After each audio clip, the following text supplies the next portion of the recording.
Good evening. My name is Nicholas Rynne, and I'm here at Scariff Bay Community Radio here, and we're just doing this podcast. And my guest tonight is Seamus Hayes, renowned journalist for many years, a fountain of knowledge when it comes to GAA in Clare and beyond. You're very welcome, Seamus. Thanks, Victor. Thank you. Yeah, good to have you on. I suppose we go straight in. I will discuss the match. Last Sunday, disappointing day out for Clare down in Walsh Park in Waterford. Came out second best at the end of a lively affair, I suppose. But disappointing result, Seamus. 1 point now from 2 games. Yeah, disappointing result. I suppose there were fears, at least among supporters, all week leading up to it, that it could happen because Waterford had a free week the week before. Clare had a very challenging game with Cork that would have taken a lot out of players. It was a very tough challenge, which Clare has played the marvellous second half, come back to get a point out of that game. So there was always that fear, I suppose, and Waterford haven't had the best of results in recent times. And with a new management team in place and the game in front of their own fans and a sellout crowd, there was always that fear. And I suppose the loss of 4 of Lectures are a winning team. It's not easy to replace players of that caliber, particularly the latest blow, the blow which only came to light, it was on the day of the game, the actions of team captain Tony Kelly. If you look at it, Tony Kelly, Shane O'Donnell have dominated the hurler of the year for the last couple of years between them. And to be missing the two of those, as well as Conor Theory and Diarmuid Ryan, it was a massive blow. And I know, in fairness to Brian Dohan, he didn't use that as an excuse or anything when he was talking after the game, but it was a massive blow to be without those, and that wouldn't have helped. And Waterford started well, and they opened a 7 or 8 point lead, and Clare were, I suppose, always chasing the game after that. And, the goals in the second half, they will complain and talk about the penalty. I can't say whether it was one or not, but it certainly had a massive bearing in the game. It is. I had to look back at it. Initially, I didn't think it was a penalty, but it was a 50-50 call, and I couldn't blame the ref for maybe calling it a penalty. So. But that aside, I suppose that was the killer blow. Well, it wasn't actually. I thought the Stephen Bennett goal, where we were caught kind of ball watching, and he stole in behind to get that second goal. That really, we had fought back even from the penalty again. We got back. I think we got it back to 3. But that Stephen Bennett goal was a real killer because the nature of how it was got. Number one, a ball that seemed to be going wide.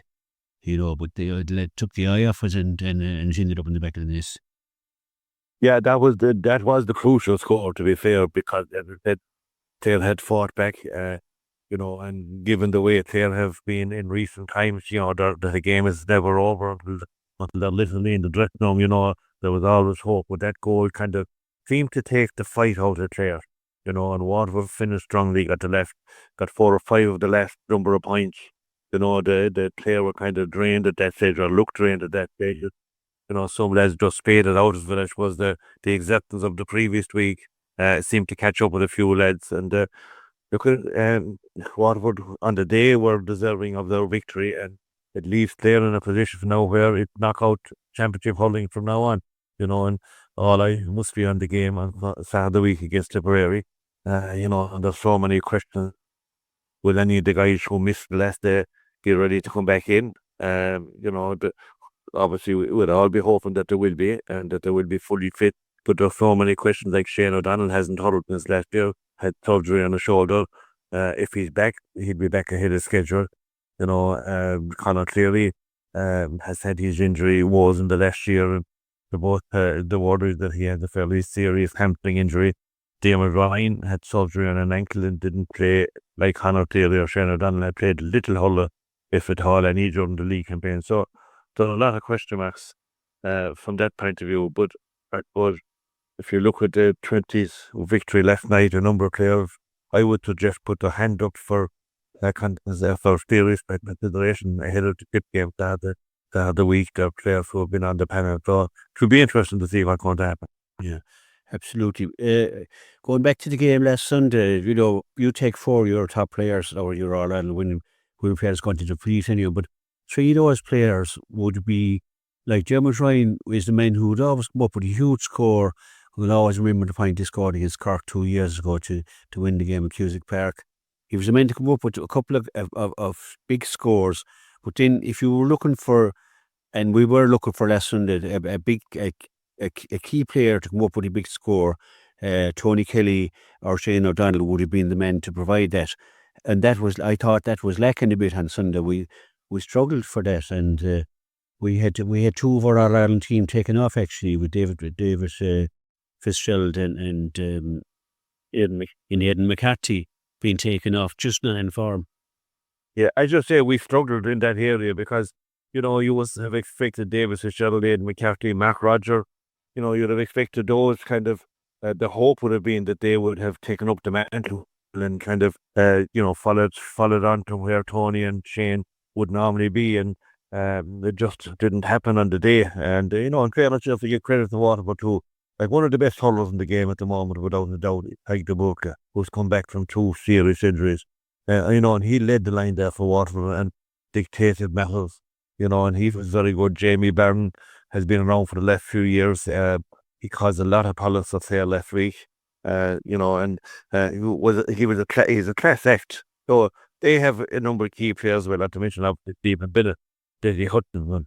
So you have to give credit where credit is due. They have a lot of high quality players as well. So, they were able to limit the chances that Clare would normally have lost. Now, as you say, now alone with Shane O'Donnell, actually was there, grab a few vital scores here, but it's how other teams deal with watching him, because his movement alone creates panic for opposing teams. And normally, any team playing against Clare in recent times would have delegated 2, if not 3 players to keep an eye on the aerobic band. So he was a massive, massive loss in that area. We saw Tony Kelly with some of the scores he got against Cork the previous week, popping up when nobody else would expect anyone to pop up, and getting points from 80, 90 yards. So, their loss, it's impossible to quantify the value of those 2 to the team. So, that was a big blow, and all we can do is keep the fingers crossed that not alone will they be back for the tip game, but that they'll be back to their best, in their best form, because that's what we need. Absolutely. Darragh Lyons you mentioned these guys, but Darragh Lyons at midfield and Jamie Byrne and Stephen Bennett, they seem to be picking points for fun, especially in that first half. And there didn't seem to be any challenge put in them, and they seemed to have the freedom of the pitch to pick off those points. And I think that was very, very disappointing that they weren't closed down, or at least made to fight for those scores. But Jamie Byrne was actually, he seemed to have so much room to manoeuvre. I could have started to believe that it was a championship game. We did, and I just say Darragh Lyons seemed to have free rule in the first quarter of an hour in particular. Like, he floated over 4 points without anybody challenging him. I know it can be a tight pitch, and obviously they know that pitch better than any opposition coming in there, because they're trained there and they're there every second night. But he wasn't even challenged in the first quarter of an hour, Darragh Lyons, and got 4 great points. And he finished up being replaced, I suppose, when Clare tightened up in the second half. But you can't afford, at this level of hurling, teams can't afford to be loose like that and give opponents space, because all those players are well capable of firing over scores, from any angle. And that's something that I'm sure will be working on this week as the focus comes seriously to the temporary challenge. Yeah. Just before the game, actually, because you told me that you were expecting that you had heard that Shane Meehan was coming in, and Shane Meehan did come in. And in fairness to Shane Meehan, he scored 4 points, as did Peter Duggan, and as one of Peter's was a brilliant line ball, and David Reedy, and those 3 took the fight to Waterford, in fairness, like in the forward line.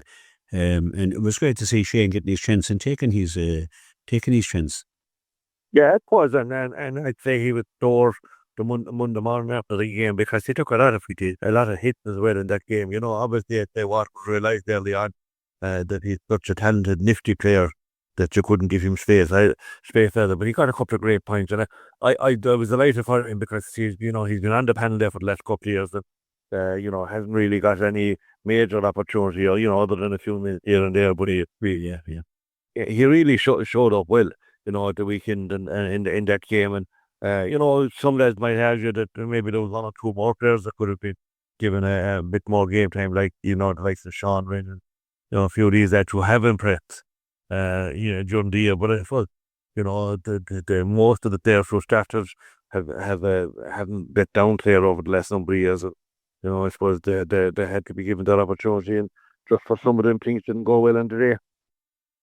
Yeah, for the match, during the match, well, I thought like the full back line were excellent. Like, they weathered an awful lot of storms. There was an awful lot of ball wind in and on top of them, and I thought it did with them really well. And Darrell Owen, for me, if nothing else, he showed that he had energy, and that seemed to be lacking in places throughout the pitch. But Darrell Owen showed that he had a lot of energy. And the question I got to ask is, surely Jack O'Neill and Sean Rynne would have been valuable, or will be valuable by the next day. That energy that you need is just seemed to be lacking last Sunday, and maybe by the youth.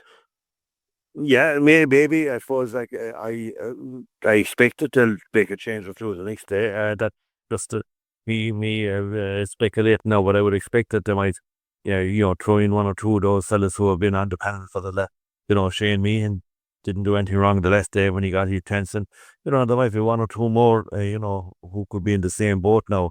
Like for Jack O'Neill, the question mark of next Wednesday's Muslim under 20 semi-final, just 3 days before Clare and Tip.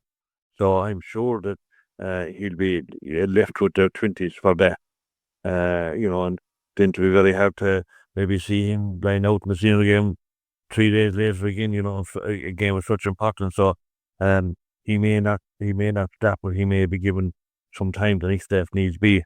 But I suppose the time comes when a few young fellas have to be thrown in. To be fair, and they have done nothing wrong, but there's 6 or 7 players there who are there since Clare won the All-Ireland in 2013. In 10, 12 hard years, a lot of mileage on the clock, a lot of hard games, a lot of hurling in between, and these fellas have played with up as well. So that was it all mounted up, and these they owe Clare nothing. They have given so much. So I suppose a time comes when you have to kind of give game time to the young fellas who are pushing hard, and they're on the 20 showed last night, and Clare have young fellas who are pushing hard now. In the scenario that Clare were to beat Cork next Wednesday night, they drew the last time they met in 6 Mile Bridge. If just say Jack O'Neill was playing that and they were to win, and just say Jack O'Neill went on as a sub or started even against Tipperary, does that rule him out of the Ulster final then for the under 20? No, definitely not. The only rule that's there is that you can continue to play both, provided there's a 72-hour gap between the games. It's just a question of reminding players. Initially when this rule came in a couple of years ago, the 20 games used to be on Saturdays and the senior on Sundays, so they weren't allowed players to play major games on successive days. Which no, he can play like no more than, we'll say it's a slightly different scenario, but Darren McCarthy, who stood off on the 6th game against Cork that week, he can play the under 20 game, the mixed game, no problem. He's missed the game again. He'll miss the senior game against Clare, but it's a different competition. He'll miss that because of his red card, yeah. Because of his red card, unless by some extraordinary coincidence that the Appeal didn't win it or something, but he'll miss the game against Clare. Yeah. Did I to talk about that incident actually this week, and everybody's given their opinion on McCarthy's very early red card, and it was such a shame to see him going off, but the referee probably was right. Probably from what I saw on television, but my concern about all this is the game, as you know, has got so fast.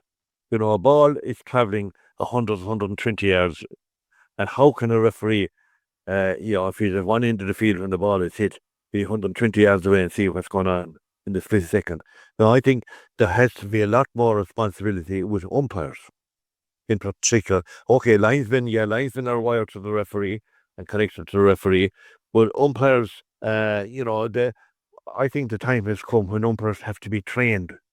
In most casts at the moment, if you're a referee tomorrow and you're refereeing somewhere, you'll pick up 4 of your friends that you trust to go with you as umpires. And that's what most referees are doing. It's forming from their local club or their own family or whatever. But I think the day has arrived now that umpires must be trained and must be fully trained. Like referees meet every week or two.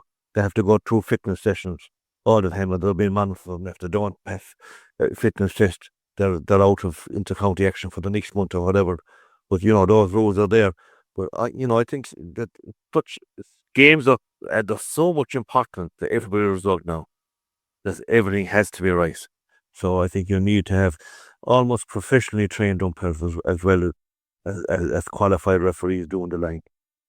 Yeah, That's my take on that. yeah, I would agree with you 100%. But I don't know, but there was wars breaking out in Innis between Clare and Cork, and a lot of these games now they just seem to be players just seem to think they can just run in and give a dig to a fella like and digs back, and there's no action being taken on that. Yet you'll get a yellow card for a simple tug of a jersey or something. But really that has to be stamped out. It doesn't look. It's not a good fit.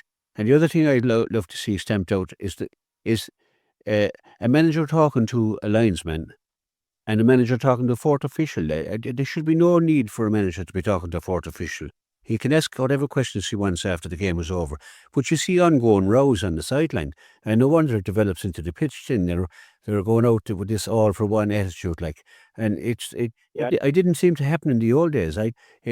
Umpire. In the old days, there were selectors on the sideline. You very rarely saw anybody raise a. You didn't talk to a linesman. Like, you shouldn't be talking to a linesman. Linesman's job is to do his job as a linesman and to report to a referee if he sees anything off the ball or whatever. Like, but it just seems to be. Yeah, I agree with you fully, but some management seem to think now that they can tell the linesman that the referee made a mistake and that the linesman should be able to get the referee to change his mind. There's all this going on, and I think once the first time is it's stamped out firmly. It's no good somebody issuing a warning tomorrow that happens again. There has to be heavy penalties.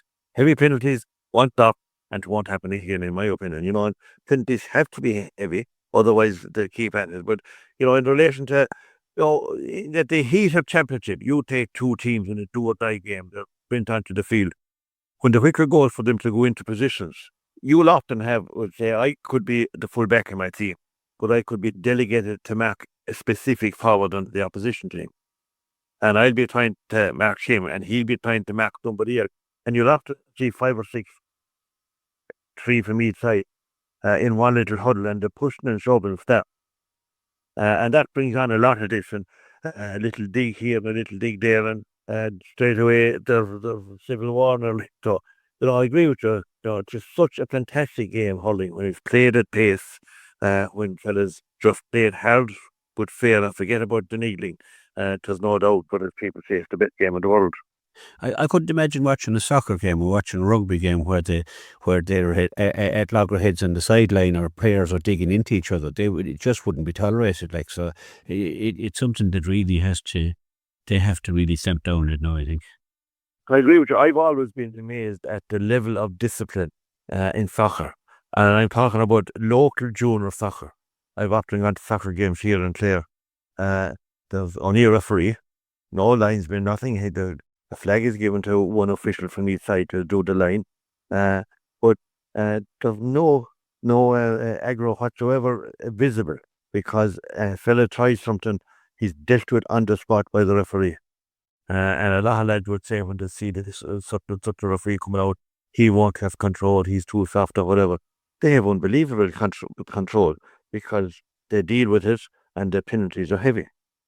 And, unfortunately, maybe it's not something nice to be saying, because you do that and the GA give a heavy fine or a heavy suspension, and people then change the way then was probably that bad, you have it deserved for, but it has to be stamped out.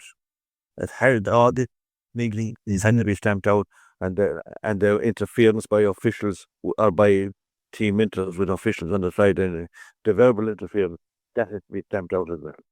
Absolutely, and it seeps in from what you see in the line, seeps up into the stands, and you hear nothing when the steps, and you hear shouting down from the stand like about overcarrying and all this, and getting heated in the stands as well. And of course, if you got an underage game now, it's pandemonium on the side, like with parents getting very close to the action and so on and so forth. Getting involved, that's why okay, it doesn't happen obviously in the county games because they're all in both pitches and etc. But it had to be, all these things have to be stamped out. Because shouting at a referee isn't going to change his mind. Number one, shouting at players isn't going to make them play better if they're on form. They'll play as well as they can. And just hardly ever a player on a team that's not passionate about playing for his team and is not out there to give it his all. So there's no shouting at a player isn't going to change what's going on either, I think. So, once they cross the white line, the players are in control and they should be left to them. That's right. So anyway, just get back to the hurling, I suppose. Now that Waterford have beaten us, we just take a look at Waterford and just see they're going to play Limerick now, and we really don't know what Limerick have either, no more than we didn't know what Waterford had. But that's going to be an interesting game to see where Limerick are at, and if Waterford can take their win last Sunday and go one more, which is like. Yeah, it certainly will be an interesting game. Now, Waterford are in a similar position to now in that they are playing a week after they had a tough game. Limerick were free last week. We saw John Kiley and his backroom crew down in Waterford keeping an eye on things. So they're free. So will they be fresher going into the game? And that the other thing, will left under the game have brought on water. But I'm sure it'll give them a huge fillip of confidence, because they were struggling for a while to get wins in the championship, and it's a home game for them. They haven't lost a home game in a while, and the importance of this game for Waterford. If they can win this game on Saturday, it puts them in a very strong position to be one of the three teams qualifying out of Munster. Now, obviously, the other side of that is that would leave Limerick in a spot, it's so close at the moment. You've Cork have 3 points, Waterford have 2, and Clare, Clip and Limerick have 1 each. And by the time Saturday evening comes, all teams will have 2 games played, and they'll just have 2 left. So it would be a brave person that would name the 3 that would qualify. The public perception everywhere is that Limerick and Cork will be 2. There could be another twist in that, but who will the third team be? 3 teams get out. Different opinions vary. Most people had Clare in the third team spot before the ball was pucked in the championship. Last Sunday's defeat, has that changed that?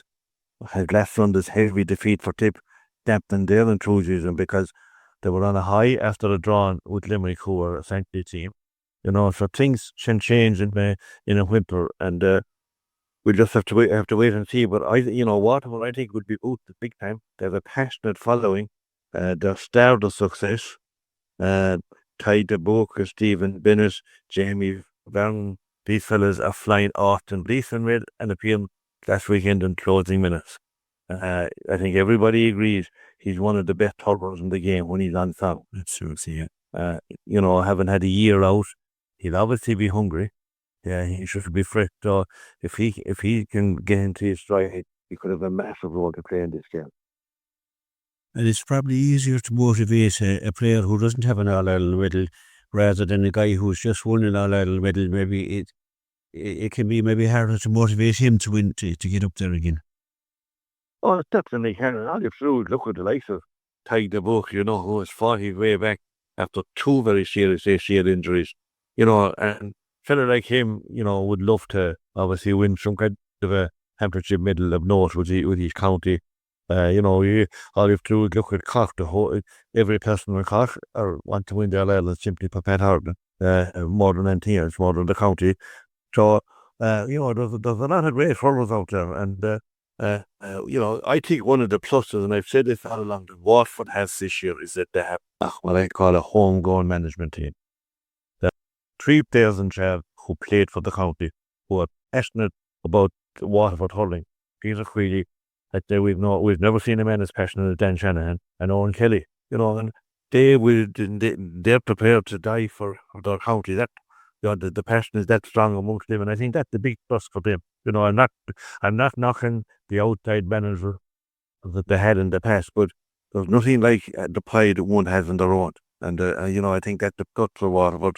And I do think they will be boosted by Lefty. Now, that did, I suppose, one would have to give the favourite tag to Limerick for Saturday evening. They've been around the block. But again, so I actually were there since 2013. There's a lot of mileage on the clock with a lot of the Limerick players as well. But I suppose the slight difference is that Limerick have found 4 or 5 young fellas, like Adam English, Colin Coughlin, Shane O'Brien now. These fellas are new to the sea, really new to the scene, and they're in the first 15. So they're putting great pressure on, and there's a fierce competition for places there. Absolutely, Seamus. Seamus, we have a few minutes left. I just want to talk about the under-20 game last night in particular. It was a great win, but they seemed to do it the hard way. They were up 8 points in that first half. I think 9. Somebody said 9, but I thought it was 8 points. 9 up at one. Was it 9? Yeah, and they ended up winning at half time on a 4 points. 4 points up, and Limerick came back at them again in the second half, but they were able to withstand it. And there were some great individual performances, and especially Jack O'Neill and a few more of them. But what was your take on it? We're going to face Cork down the next time. Look, it was an excellent result because it was a must-win game. Anything other than a win last night, and they were out. Because if it was a draw, Limerick would have headed them on the score difference. And obviously, if they lost, they were out. So it was a must-win game, and I think the fact that they were able to respond to that demand was great. The work rate was very good. There was always a man coming off the shoulder, when a fella looked to be getting into trouble. So there was a lot of good movement. I thought Jack O'Neill 6 points from play in any game is a marvelous. Conor Hagerty 7 points from free. He's got some great scores from long range. And I thought James Hagerty should put back that stronger as the game went on and finished very strong. Owen Gunning was like a tight coming out in the full back and some great runs coming out there and backed off moves that led to score. So Dermot Pritch, he's a talented hurler, and he moved around the forward line there, and he did well. So there's a lot of good hurlers there now. It's going to be a big ask going to Cork next Wednesday. Cork were free this week, so they'll be fresh. Cork, to me, have grown in confidence since the first round draw with the Bridge, or in the Bridge with Clare in the Bridge. So, and with home advantage, it might be worth them a few points, but Clare have gained confidence as well from the fact that they have progressed to the semi-final. The way they have bounced back. So, it could be a great game next Wednesday night, and to me the plus is that these fellas are putting their hand up and saying we want to be on the Clare final panel, and I think there'll be a few of them pressing for places before the year is out in the final. Yeah, absolutely, yeah. Which is great. We have a great place and great for Brian Lohan. We go to Dungarvan on Friday evening for the minors, and if we can win that, we're in the Munster final as well. That's right. There's a lot at stake there, and we haven't too many Munster minor titles. How credit we have a few, but this a kind of a new management team in charge this year, led by Gerard O'Connor. The good win against Limerick last week. Waterford have a strong minor team by all accounts. If they win, they're in the Munster final. So there's a Munster final place at stake, and that should be incentive enough. It's a difficult place to win in Dungarvan. It's the kind of a tight pitch in terms of there'll be Waterford hurling is on a high at the moment. There'll be a big crowd in, given that the minors are a step away as they see it from a Munster final, and the seniors after the great win last week. So there'll be big passionate Waterford attendance there, and it's very hard to expect. I thought there'll be good Clare following, but it's hard to expect a lot of their support to travel again. They've done so much travelling. They were in Limerick last night. A lot of them will be going to Killarney and for the Munster football final. And the 20 semi-final next Wednesday night. So it's not costful for people with the costs involved to be going all the time. So Waterford will probably have the advantage in terms of support. But look at Clare in with a shout, and that Swiss win over Limerick will have boosted them big time. Absolutely. I think we're near the end of our time here, Seamus. Just to say, Seamus, thanks for all the knowledge, and thanks for sharing all that knowledge with us.